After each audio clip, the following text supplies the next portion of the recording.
Welcome back to the Road to 2000.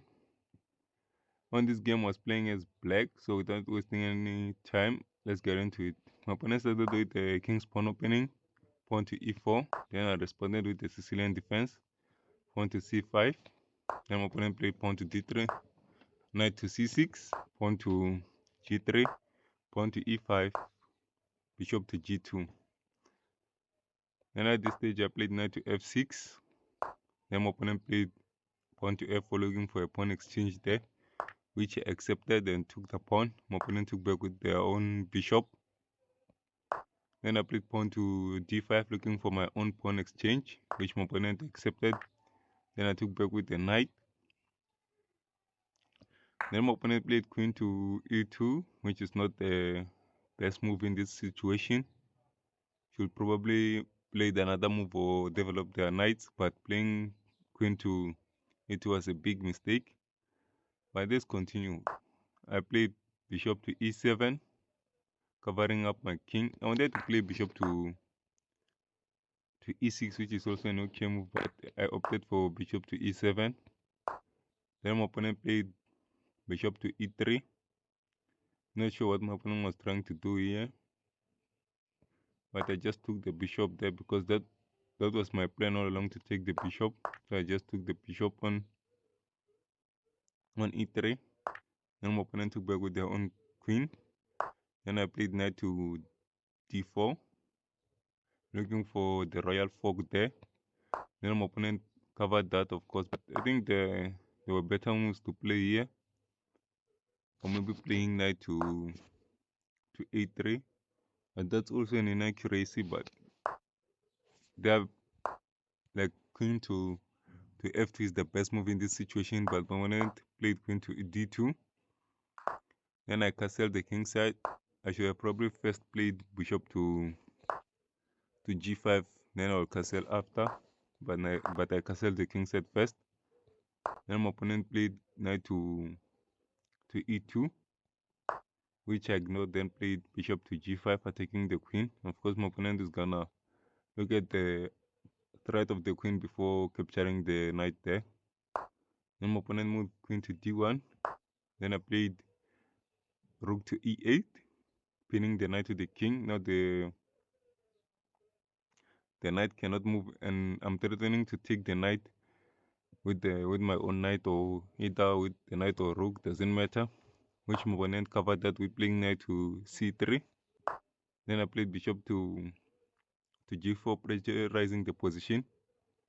My opponent played bishop to e4, covering the knight's the knight's file there, the file that the knight is controlling.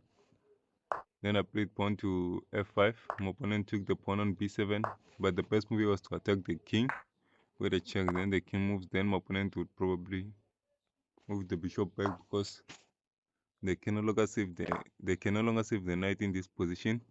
But my opponent, let's go back where it was. My opponent captured the pawn there, threatening to capture my knight, my rook, sorry, which I ignored. That I took the knight on e2. Now my opponent cannot capture my rook, because there's a discovered attack here, or the discovered check. So that was not the best option. Then my opponent took my knight with their own knight. Then I took back with the rook. The level of my opponent is very high, so my opponent opted to capture with the queen. But if I was playing someone lower, they'll probably move the king maybe here, and that allows the king to be more in danger, because this opens up the discovered attack.